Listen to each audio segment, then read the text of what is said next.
welcome everyone to Heart of the Matter podcast. I'm Chris O'Connor, Principal Investigator of the Heart Failure Collaboratory, and we're very excited to be talking about data safety monitoring committees, why they're necessary, how do we get people engaged in the participation and the training of the next generation.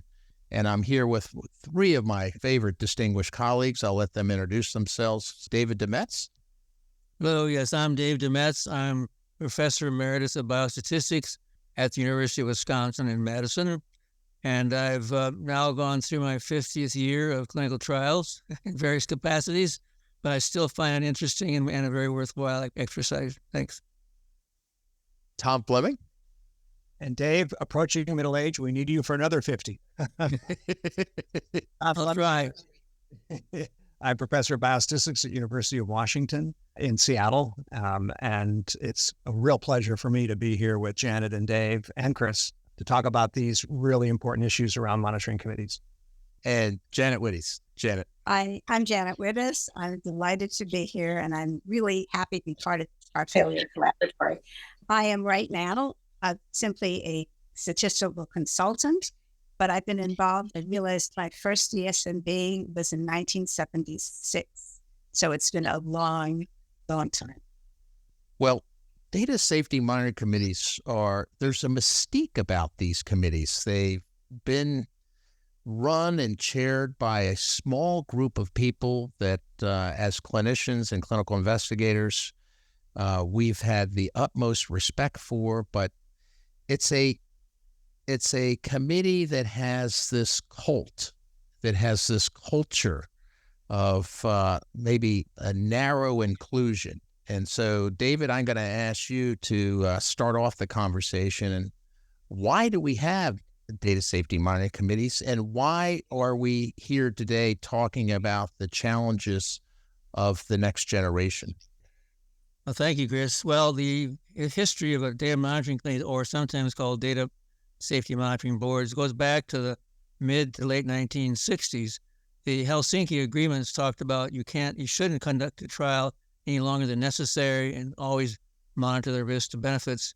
That was followed up by an NIH-sponsored report which we refer to as the Greenberg Report, that took place in the late 1960s. Wasn't published for 20 years, but nevertheless everybody knew it was around. But it also called for the fact to keep an eye on clinical trials and not let them run longer than necessary to monitor the risk to benefit ratios.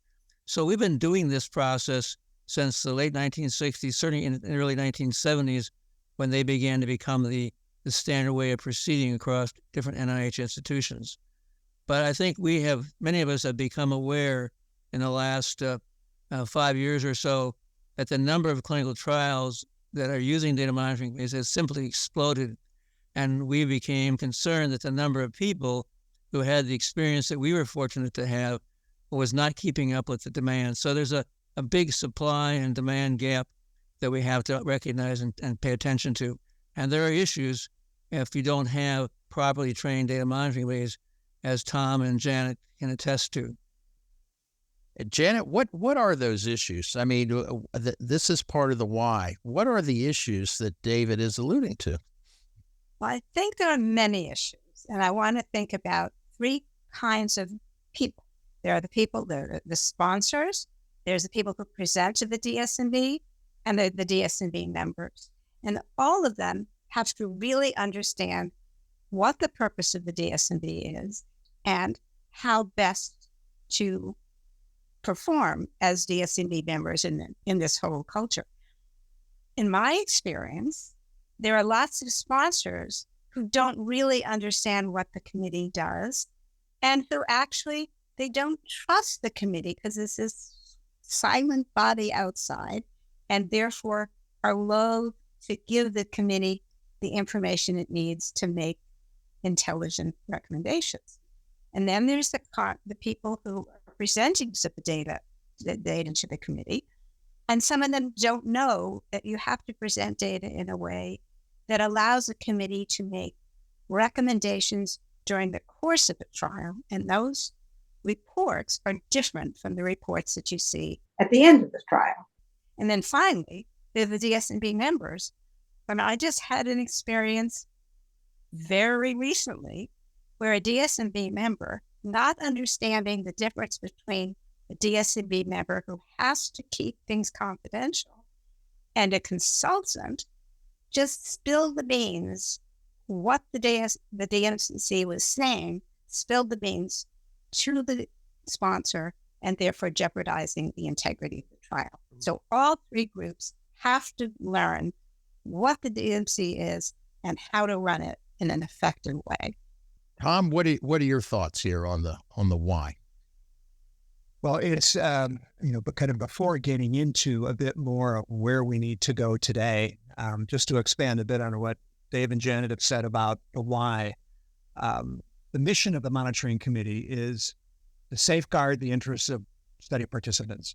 And certainly that includes overseeing and protecting their safety. But it's also to protect the integrity of the trial, to help enhance the sponsor's efforts in protecting trial integrity. And a bit of an anecdote about that experience from my involvement. As Dave mentioned, the Greenberg report in the mid-'60s introduced the concept of data monitoring committees. And over the next decade after that, they became more frequently used in certain areas within NIH, cardiovascular area and the Eye Institute. But they weren't yet used widely elsewhere. In the oncology setting, we started to implement data monitoring committees for all of our studies in the North Center Cancer Treatment Group in 1977 to 84. And interesting experience I had when I then moved to the Southwest Oncology Group to the University of Washington in 1984. I approached Chuck Coltman and John Crowley, the head of that group, to say, we need to keep data confidential, motivated by what Janet and Dave have already talked about during the course of the study. And they both agreed that we should do this to protect trial integrity, but they said, you're going to need to have the leadership, the steering committee agree. And I'll never forget, one of the thought leaders on the steering committee said to me, wait a minute, Flemming, you want us to not share all the data from our ongoing studies? He said, what are we going to do at our steering committee meetings? Play tiddlywinks? And I said, well, he said to me, if we're going to do this, you need to tell me scientifically why. And I said, absolutely on target. We should do that. And so we took the experience in the 7 years from 77 to 84 when we had protected confidentiality in the North Center Cancer Treatment Group and only shared the data with the monitoring committee versus what happened in the Southwest Oncology Group from 77 to 84. We matched them up by major colon adjuvant, breast adjuvant, lung adjuvant studies. There were 10 in each group. And in the cooperative group, in the group that shared data routinely, SWOG, there were 5 of the studies that ramped up and then trickled away, and many of them could never be finished. Whereas when the data were kept confidential in the North Center Cancer Treatment Group, they ramped up and they stayed. And so the North Center Cancer Treatment Group, by having confidentiality, avoided the prejudgment that protected the ability of the trials to be successfully completed, and also avoided early data that were released that were misleading in those settings. And about 3 years later in the Southwest Oncology Group, after we implemented this approach, that steering committee member said it was the best thing that had ever happened to the integrity of the steering committee. We were now using our time, not talking about what happened in the first 11 patients on a study, but making decisions on reliable evidence and protecting the integrity of the studies. So this is just one anecdote of the why. What is so important? Yes, it's safeguarding patient interests, but it's also protecting trial integrity and avoiding breaches of confidentiality that Janet now was just talking about in her experience that was problematic. I can just quickly add to that experience a couple of recent experiences that I've had where people say, okay, Flemming, we get it. We're going to keep data confidential.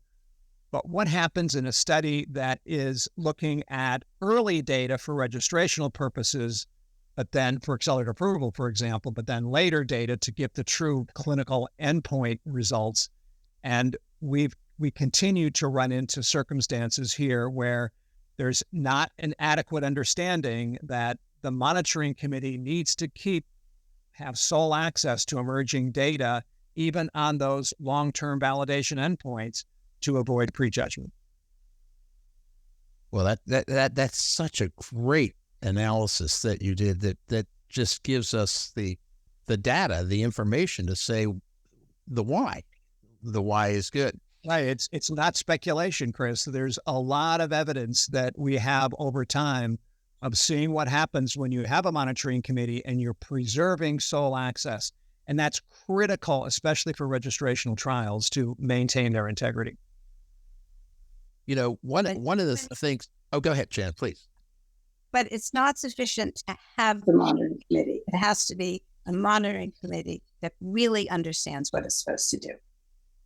Well, and that we're going to get to that, because that's where my fear is, and that is that there's a small group that know this, and we got a larger group that are, yes, raising their hand, they want to get involved, but they don't have the experience yet. But let's talk about some of the transitions of monitoring committees. I mean, David, in that beautiful introduction lecture you did on the website of the Society of Clinical Trials, and now on the HFC website, you talk about the monitoring committees during the coronary drug project, and you had 6 drugs, and you stopped 2, and you continued 2. I mean, it was unbelievable. I don't know if the stopping rules today would have been the same as the stopping rules back then. That's question one. But one thing you've done well as leaders of DMCs is that you've figured out that sponsors sitting in these committees is probably not a good thing. And you've been able in the private sector to put that wall there.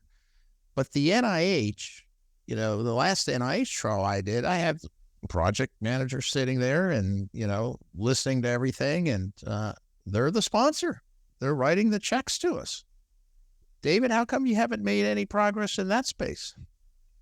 Well, I have the experience of having sat on both sides of the table in my career. I spent 10 years at the National Heart, Lung, and Blood Institute. I think we've become more sensitive over time about many issues. That's one of them. And I think we've also had experiences where sponsors, whether they be federal or private, have not have intervened, if you will, in what we consider the monitoring committee's business, and caused problems for the monitoring committee as well as themselves in the study. So we've learned over time. But I want to go back. The coronary drug project was a great teaching venue. And if people have not read those papers, they need to go back and take a look. The statistical methods that I claim, and Tom and Janet can comment and criticize, I think the philosophies are all laid out in those trials. We've added some statistical sophistication, no doubt, since then, but they laid down a lot of the principles that we still adhere to today. And so as we thought about the gap and how we were going to try to close that gap, I think we all realized that there was no organized process by which to provide that training. It was on-the-job training, which is not adequate in today's setting. And so, fortunately, we were able to, with the blessing and help or support of the Society for Clinical Trials, retrieve 3 or 4 workshops that had been put on that happened by pure chance, I guess, to be videoed. And so with a lot of help and volunteer work, we got those videos recovered, and the Society for Clinical Trial was willing to put those up on their website and now accessible through the Heart Failure Collaborative. And in addition to that, we were able to record some of our clinical colleagues as to why they participate and what value they see. So we have several testimonies, if you will, of clinicians who participated in clinical trials and why people should want to get trained and do that. So we have now a menu of videos. The 3 of us on this Zoom recording were part of that, but there are others. So we have that available. And we also, in addition to the training, we said, well, we also need to have a registry of who has experience and who would like to get experience. And so you can raise your hand, declare your interest. It's not a certification process, but at least it provides people who are interested. And finally, we realized that we needed to have a mentorship program. It's one thing to have the didactic training, but also to have seen one live and get that experience. So we also call for a mentorship program, and that's, I think, a challenge that we have written about and are talking about, to have more buy-in on the issue of having mentorship. But in general, we are on the move, and I think we're moving in a positive direction to try to close that gap. And I think it's fantastic that the Heart Failure Collaborative has stepped in. and provided a wonderful workshop. I guess it was last June 12th, which you referred to. And we're planning another one, I gather. I'm hoping that's good news. And the even better news to me is that other groups that are hearing about this say, how can we get involved? So that's exactly what we want to have happen, is that we get this training program widespread. So I'm looking forward to the future. We've got a lot of work ahead of us, but it's so darn important. As Janet and Tom have said, if it isn't done right, you can actually do a lot of harm to integrity of the trial, to the sponsors, and of course, most importantly, to the patients who put time in their own bodies as an investment, hoping to get an answer. And if we mess it up, then their investment is also wasted. So everybody has a stake in this game to do it right. I was going to say, great thoughts, Dave. Training the next generation is really critical. We need you. Data monitoring committees, as Dave and Janet have indicated, have now been widely implemented, and we continue to need people that will be involved, that have the background, clinical and quantitative expertise, and then can bring those skills forward and be involved in data monitoring committees. And Dave's really laid out key aspects here of what he refers to as the didactic and mentorship or apprenticeship aspects of this. And as he's indicated, didactic is important. There are many aspects to it. There are many articles. There's Flemming and DeMets textbook and other textbooks. There's the short courses that Dave just mentioned, that the Heart Failure Collaboratory had just organized on June 12th, and we'll be having another one in the future. And as Dave mentioned, there are now these presentations, these lectures that are online.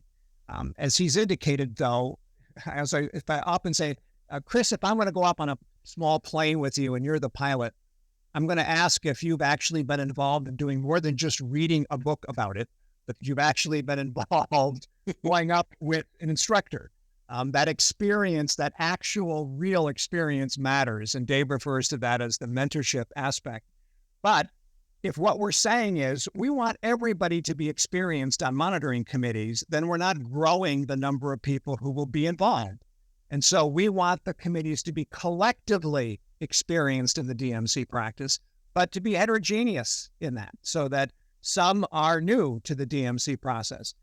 Everybody is a full member on the monitoring committee, even if you're coming in without experience on monitoring committees. You're bringing in important clinical and quantitative expertise, but you are then in a group with others who've had the experience. You're going to be part of a process and learning from from your colleagues about those DMC processes. So it's a really important step that sponsors need to be thinking about. And we can do this if we have a study of a COVID vaccine and we have a cardiologist, an infectious disease doc, and a pulmonologist. Oh, okay, one or two of them have expertise in DMCs. But often we have a single biostatistician. Well, I'm not sure why that is. We should have committees with two, where one of them is Janet Wittes, who knows a great deal about the data monitoring committee process, and someone else who will be there as a full member, but learning a great deal from Janet and others on the committee. And so this is the process that Dave's talking about. And Dave has been leading an effort with Society of Clinical Trials in being able to facilitate the ability for people who are interested to put their names in and to be able to be known to sponsors who are setting up these committees.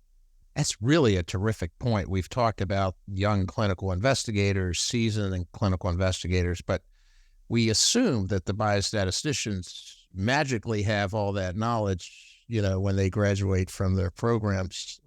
And that's not the case. So Janet, I like the idea of two biostatisticians, a senior, a junior, just like we're talking about with the clinical investigators and clinicians on these committees. What are your thoughts there? I think it's really important. One of the words we haven't said today is that on a DSMB or DMC, what you have to use is judgment. Expertise is really important and you need it. Experience is important, but there is this element of judgment that comes from discussion in the committee. And I think it's very important for young statisticians to see how the interaction works with everyone and how each person trains the others in their areas of expertise. I was fortunate enough in the CDP, in the Coronary Drug Project. I was a postdoc for Jerry Cornfield, who was one of the people on that committee. And he said to me, I've got this really interesting committee. Would you come join me? And there was an informality about it in the old days. Anybody could come. You were just told, keep your mouth shut. Now it's much more formal. And we have to have, given the decades of experience, we can't just say to somebody, come to this interesting meeting. We have to have a structure for training and for mentorship. But I think it's really important for statisticians as well as clinicians to have experience, and therefore for the committee to have more than one statistician on. There are other constituents that need to learn about DMCs that we've touched on in our June 12th meeting. But one I've seen emerging, and I'd like to get the opinion of this group, is patients. Should patients' voice be on a DMC? David? I had the privilege of serving on a VA clinical trial operation, and they were very insistent on having a patient representative on the committee.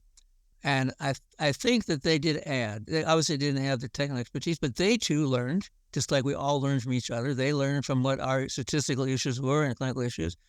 And so they were very sensitive to how a patient would actually view what was going on. We all worried that somehow they would not be able to keep the confidentiality of the data and so forth. But I didn't see any particular case in my experience that was a problem. The NIH, for example, sometimes added ethicists to the committee, who are supposed to represent the ethics of the trial as well as the patient representative. Probably as good a job as they do, they still don't represent the patient representative totally well. But I think hearing the patient's perspective is really important. You know, Tom and I served on the AIDS clinical trial group for a bunch of years, and it was a lesson of clinical trials 101, because all the issues we thought we knew were raised again in a different context, in a very sensitive context. But it turns out that the patients were absolutely critical. They did not sit on the DMC formally, but they became aware of what it is the DMC did and began to defend us as not being problematic, but being critically important to the integrity of the trial.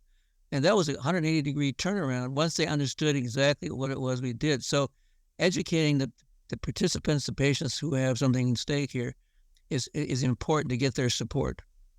John? I'd like to say something about ethicists, because I have learned so much from some of the ethicists on the committees. Sometimes you're faced with a real dilemma. The data are showing harms and benefits, and you don't know how to make a judgment. So sometimes the issues are very complicated. And I have found it remarkably helpful to have somebody who's formally trained in ethics to be able to walk us through how to think about what these issues are. So everybody comes with a different set of skills and insights, and as long as everybody participates, they're very, very useful. And just go ahead, Tom. Yeah, just to add to what Janet and Dave were saying, when Dave and I were involved it was from the late 80s for the next 20 years, actually, on the monitoring committee that was overseeing the NIAID clinical trials and therapeutics for HIV/AIDS. They were being conducted by the AIDS Clinical Trials Group and the Community Program for Clinical Research in AIDS. And as Dave was describing, there was significant membership involvement and integration with ethicists and with patient advocates. And it was a real benefit to us. Mm-hmm. And what made it more possible was that the committees were somewhat larger. And because we were looking at it, we were overseeing a program of trials. I think in my 20 years on that, we monitored, 60 trials. And so it allowed us to be a bit more efficient by overseeing a program And it made it then more feasible to have a somewhat larger committee. And by being larger, Chris, we were able to be more inclusive, more diverse. And it was a real advantage. I would say, though, to sponsors in general, although our focus here is on getting more people involved in monitoring committees, that it's wise to consider putting a monitoring committee in place, not just specifically for a single trial, but if a sponsor is developing an intervention and there are ongoing concurrent related trials, then having that single monitoring committee in place to oversee the program for that intervention is not only more efficient, but it gives the monitoring committee broader access to related studies as it relates to understanding safety and benefit to risk. And it then in turn allows us to be a bit more inclusive by having a somewhat larger committee and bringing in more expertise, obviously maybe more in clinical areas or quantitative areas, but as Dave and Janet were saying, on the ethical and patient side as well. You know, one of the things that I always liked about serving in that monitoring committee for the AIDS trials, we wanted our training to converge. If you were to have eavesdropped on that committee at any particular time, it would take you a while to figure out who the statistician was, who the ethicist was, and who the AIDS physician was. They all knew enough about each other's discipline and respect that discipline that they could have a conversation that eventually led to a consensus recommendation, which is the goal. So that's the ideal. If you can get to that point, you've really done something. And I think we achieved it in that network.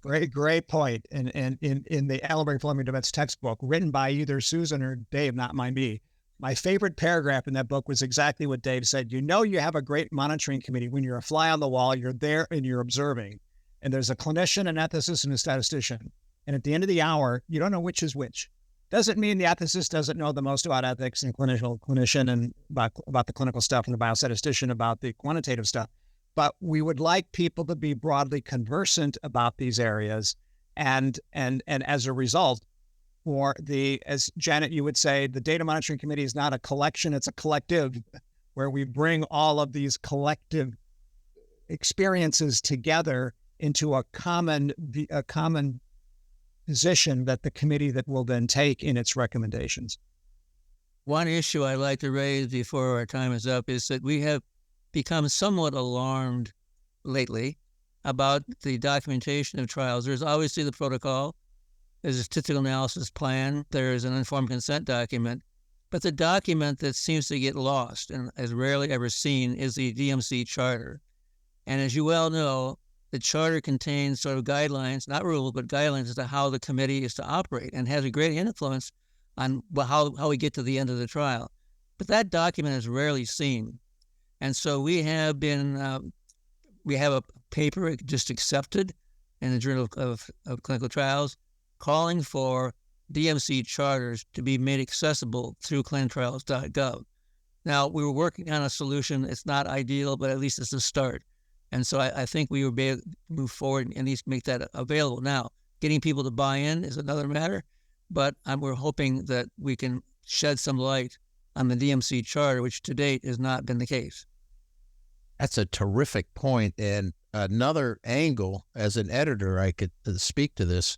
We could ask editors and journals to say, as part of your acceptance to this prestigious journal, Jack Hartfield, where I was, but New England or Lancet, the supplemental material must include the DMC charter, which I know they're including CEC charters now and CEC definition, but maybe that's one way we get it added also. That would be fantastic. I can tell you it would be fantastic. We'll push that on I'm an editor emeritus. I'll push that on, and many of you are too. So, one last really key point. Yeah, go ahead, Tom. And Janet was talking earlier about opportunities that we need to improve the DMC processes. This is surely one. And my own sense about this is that sponsors have often offloaded to contract research organizations the intermediary role, the role to basically facilitate the DMC process. And even if it's with best intentions, it's often without the depth of experience of understanding the critically important scientific and ethical considerations, where the monitoring committee doesn't, as Dave was saying, we don't need a rule book. This is, and Janet was talking about judgment as being really critical to developing recommendations. And so DMC charters are a really key aspect of what it is that outlines how we are going to proceed. And it is, as Dave said, not a rule book, it's guidelines. It shouldn't be specifically indicating restrictions on what the DMC should be able to see, or that we start with an open session rather than, in fact, allowing for a closed session to come first, or that we develop our recommendations by voting. And I've said to people, why are you insisting on an odd number of people? Because you have to have a vote. We can't have a tie vote. So wait a minute. This is not a political process. This is a scientific and ethical process where we're not doing our job if we, in fact, take a 3-2 and say we're done. We need to work together, understand each other, develop consensus. And in my experience, that's always been achievable, to develop consensus. And so these documents, these DMC charters, are critical that they are properly set up, as Dave said, as guidelines and not rules. And as Dave has indicated, and through efforts with clinicaltrials.gov, if there can be more transparency or visibility of these, it will be helpful in allowing people to see how they're done, and also for an accountability that these need to be done in a way that are respective and enhancing the quality and the integrity of the ethical and scientific process. The other challenge to me, and we've actually written about this, is that I've said a monitoring committee can only be as good as the report it gets to review. And we know from experience that we've seen the good, the bad, and the ugly in terms of reports. And so, and along with the education and training of the sponsors about what's necessary and the members as to what they should expect, we need to also train the statisticians, and be alluded to, as to what really constitutes a good DMC report. A 3,000-page report is not helpful. An NDA submission is not helpful. Hey, Janet, you've talked on this. That job is going to lead to Janet as well. We're going to have another meeting here because I know our time is short. What Dave just mentioned is so important. And as a person on monitoring committees who hasn't been a person who develops the reports, we're sitting here with Dave and Janet, who are absolute, remarkably strong leaders in the concept of the Independent Statistical Reporting Statistician Group, or the statistical, the SDAC, the Statistical Data Analysis Center, that generates the reports. As Dave said, you're only as good as a monitoring committee as the information that you obtain. And as a monitoring committee member, folks like Janet and Dave, who've been incredibly instrumental in providing the leadership for the ISRG and SDAC groups to ensure that they too need to be properly trained so that we get the proper information to committees to allow them to function effectively. Janet, please comment, because you did a great lecture on this. I'd like to add something. Don't think, as we're very enthusiastic about DSMBs and how interesting they are and how much we learn from them and how much we enjoy being on them. Don't think they're not a lot of work. If you agree to be on a DSMB, you have a huge responsibility. And in my experience, people take that responsibility very seriously. Similarly, when you're writing a report, you have to understand what the data are. You have to understand what the disease is. And you have to put yourself in the mind of somebody looking at a report who has to make a recommendation about what to do with the study. So it's a complicated process that you need to go through. You can't just roll out a report. And that, I think people need training in that as well. Well, we certainly have enough for another entire commentary on the podcast, but I want to just wrap up by asking the panel here the importance of diversity in the composition of committee members. This came up at our June 12th meeting, Tom, and you brought up some really good points. Why is it important to have a diverse committee members and train diverse members of our community in monitoring committee activities? A study is very complicated, right? And we're talking about trials where people are the experimental animals, and we're talking about a committee that's looking at ongoing data and trying to make a recommendation about what should happen to that trial. So it's important to bring in diverse views medically, diverse views scientifically, diverse views culturally, diverse views intellectually. And that because the trial itself is filled with diversity of all kinds.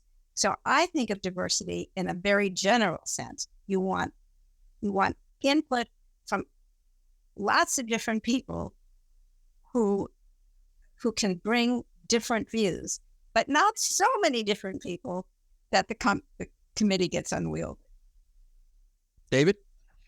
Yeah, I think I would amplify what Janet said. It's amazing how little you sometimes think you know until you get on the line and realize all the different issues that arise that you didn't plan for and didn't prepare for. And so having that diversity of experience and intellectual background and training really does help, really does matter. And so it's not like you're looking at a simple 2x2 table and trying to decide, is it significant or not? It's that would be unrealistic in a clinical trial anyway, but it's certainly not the case. We have lots of different issues and wheels in motion to deal with. So diversity is absolutely essential. Tom, any additional thoughts? Yeah, I think great points by both. Good things don't happen passively, they happen actively. We need to realize that there's so much gain that we get from diversity. There's so much gain in terms of the synergy and the strength of what we learn as we are working together with colleagues who are bringing diversity in their backgrounds, both in terms of what their scientific or clinical or quantitative areas are, but also in terms of sex and race and other aspects of diversity. FDA and industry and government sponsors are properly becoming more aware now of more active attention we need to take actively in ensuring that we have proper diversity representation in the populations of the participants in the trial. Absolutely. And we should be doing the same on monitoring committees, and monitoring committee members should be attentive to these issues. And I think as we build in the diversity of monitoring committee membership, that will certainly facilitate the assurance that the committee in its recommendations, as it does, we have an organizational meeting at the beginning of every trial, and the monitoring committee, while it doesn't make decisions, the sponsor does, is in a position to acknowledge and recognize the importance of diversity and encourage the likelihood that we will have studies that are monitored by more diverse committees and that are ensuring that the membership participants in the trial are optimally diverse. Well, that's a terrific conversation, a terrific way to wrap up here, because what we're trying to do is to encourage our colleagues to say, yeah, I'd like to be part of a data monitoring committee, and gosh, the ability to learn, to understand clinical trials, to be around so many smart people, it's a wonderful experience. But share in one or two sentences, Janet, why a young biostatistician or a young clinical investigator should really reach out and try to become part of the training and participate in DMCs. I don't know any better way of learning about a trials in general, the specific trial you're in, of being on the DMC, because in a short period of time, you're distilling a huge amount of information and insight from people who are very thoughtful and very engaged. And so think of it as an intense learning experience where you learn and have responsibility at the same time. So it's a terrific experience. And that's why all of you who are listening should quickly run and join us. Terrific. I don't know if we can beat that. Tom? Well, I would just say, whenever I have an opportunity to share the passion about the importance of the role and the mission of a monitoring committee, I always say to the people that I'm talking to, I'm thanking you. Don't have to thank me. I'm thanking you. You're the future. We need you. We need everyone who's listening here that has an interest to visit the website, to take the steps to become involved, because data monitoring committees, the importance of the mission is critical. And we need to have continued interest. You're the future. We hope that you will be motivated to follow through on additional didactic training, and then, basically to get involved in the mentorship aspect of actually serving. And it's highly rewarding to be able to be involved in this process. And it's incredibly important, the contributions that you're going to make. Thank you all. David? Yeah, I would amplify what's been said. I would say that it's intellectually challenging and satisfying to be part of it. And on top of that, it's very gratifying that the contributions you're making to patients in our particular role. I get a lot of satisfaction out of knowing that I've done something really good, either by helping a new drug or a product become approved or keeping one that's not effective out of patients. Thank you very much for the opportunity.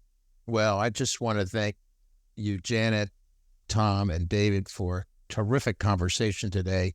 I can tell you that already a sponsor has contacted me and wanted the 3 names of young women who attended the June 12th mentoring session to begin to participate as young colleagues on DMC. So that's a success in and of itself, and we plan to do more here with that. So don't think that you all are going anywhere near retirement in the next 5 to 10 years, because we got a lot of people to train up. So thank you today for being part of the Heart Failure Collaboratory podcast, Heart of the Matter, and we look forward to more conversation in this space. Thank you.